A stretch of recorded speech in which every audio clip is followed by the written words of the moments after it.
Nolan Smith is now learning from Haason Reddick, and Brian Baldinger says the Eagles intend to use him all over the field. How will that help the defense, and what in the world? The Rook bet on himself? Plus, the Birds rank just about dead last at this position. Is it time to get some help? But first, let's run it.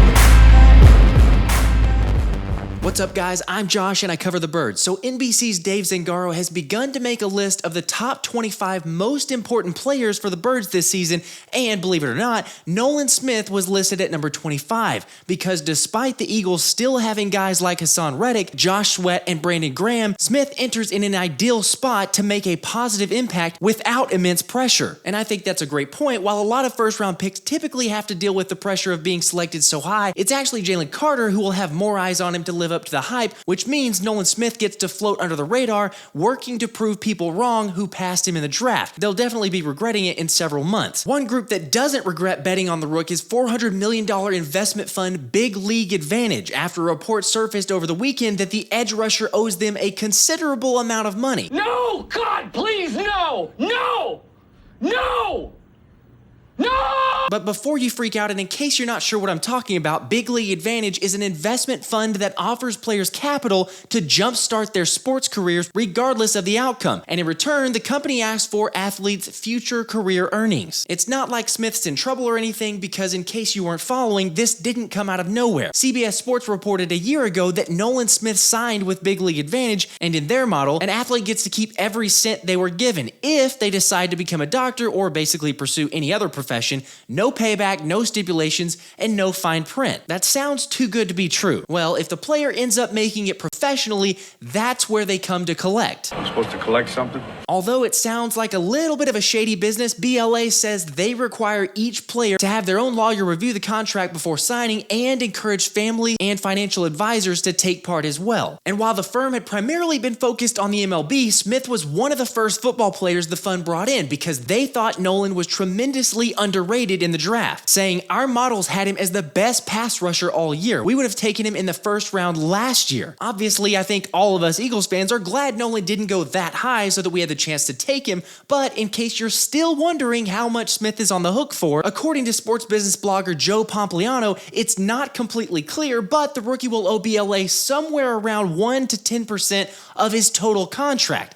Otherwise translated, $120,000 up to $1.2 million, and will continue to owe for any future deals signed. What's money? When I first saw this, I couldn't believe it, but in the new world of NIL deals, perhaps this will become the norm. If you know me, I'm super high on Nolan, so in the long run, I think both he and BLA will make more money than anyone could possibly ever need, and I can't knock a guy for wanting or needing the cash up front. But what do you guys think? Personally, it's not a big deal because, as Brian Baldinger says, Smith is going to be a star, with him having that nasty streak in him that will take him to the next level. It's obvious that he's rocked up, twitched up, and a violent player because Baldy says, "I've watched him on special teams at Georgia just drill guys right into the bench." He's got a violent streak to him that certainly plays well in Philadelphia. Plus, as we all know, speed kills, so it never hurts when you can add a 4.39 speed to that position. It just makes your whole defense faster and limits the amount of big plays that get made while helping the secondary. I know that most people are high on Nolan Smith, but I tend to think we'll see him out there a little more than the experts think.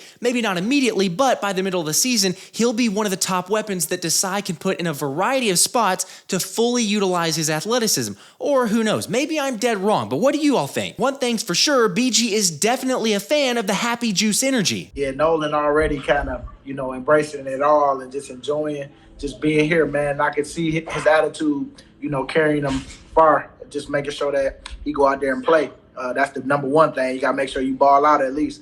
But I do love that he came in right away, just ready to work and, excited to pick our brains. And, you can tell that he really taking this serious. I love it. Plus, the fact that Nolan is learning from Haason Reddick and constantly being compared to him is just another factor for why I think he has limitless potential. As Baldy mentioned, the Birds already know how to game plan and scheme for a guy with a very similar skill set, since Reddick is undersized and they know how to play him. Philly plays a 5-man defensive front a lot of the game, and Haason gets a lot of one-on-one. With that, he doesn't get doubled and pushed around much, and then he can use his speed. Speaking of the Eagles sack leader last season, Haason Reddick is in incredible shape, and as crazy as it sounds, he feels as if there's still more levels for him to tap into, saying, "I'm extremely excited and looking to build on another great year. I want to continue to progress on what I did and what the team did last year. We know our ultimate goals, but it starts with us striving for constant success." It's hard to imagine what a more dominant Reddick might look like, especially after the 6'1", 240-pound pass rusher became the first player in NFL history to record double-digit sacks in 3 consecutive seasons for 3 different teams. Add on top of that the All-Pro and Pro Bowl honors,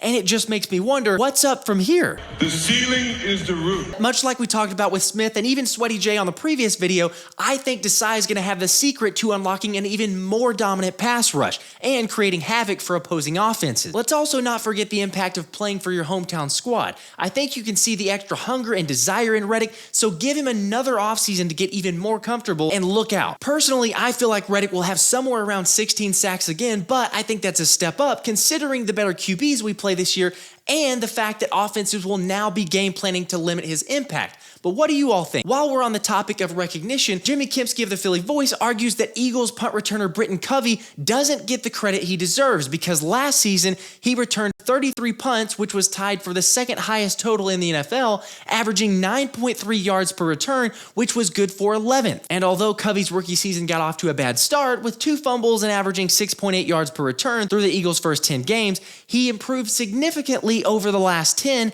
averaging 13.3 yards per return with no fumbles. Obviously, you can paint any picture you want with numbers, and we all remember some huge hits Covey took, but to his credit, he did always seem to pop right back up. The usage on kickoffs wasn't great with an underwhelming 20.6 yards per return, which Jimmy suggests we'll see more fair catches to automatically give Jalen and the offense the ball at the 25-yard line. I'm in favor of that because with this dominant of an offense, there's not exactly a need to jeopardize anything, although it'd be nice to see the Eagles add someone who can be a dominant kick returner, or maybe we already have someone on the roster, because this team will be unstoppable if we can get the kicking game figured out. It's not hard to see what BG sees in this team being something even more special than last season. However, even though Jordan Mailata may be singing worthy of praise, not everyone deserves the glory quite yet, with PFF nearly ranking Philadelphia's linebacker unit dead last in the NFL. But let's not get carried away because even they admit it will be hard to judge the Eagles linebackers until we see them in action. Last year's starters, TJ Edwards and Kazir White, left in free agency and left the Eagles with a huge hole in the middle of the defense. Nicholas Morrow enters the fold as the only player with significant experience,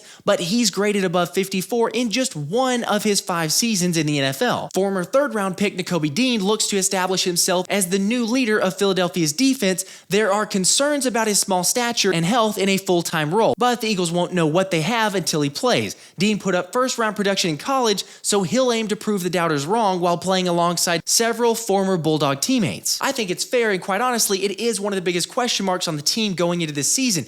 Can the linebacking core play well? Specifically, Nakobe Dean, can he live up to the hype? But even with others like Nicholas Morrow, Christian Ellis, Davion Taylor, Sean Bradley, there's a lot of questions. I'm really confident in Dean, but that second spot will be crucial to how this team performs. How do you guys feel about the unit? Not great. It wouldn't surprise me to see Howie make a move and add some depth at linebacker, or would he go crazy and trade for a guy like a Patrick Queen? We can hope, although like I've said on several shows, I don't think it's going to happen until after training camp once Howie's determined if we have a legit weakness at linebacker or if he likes the group we have. Just a little over a month away from training camp. This has been the Philly Special.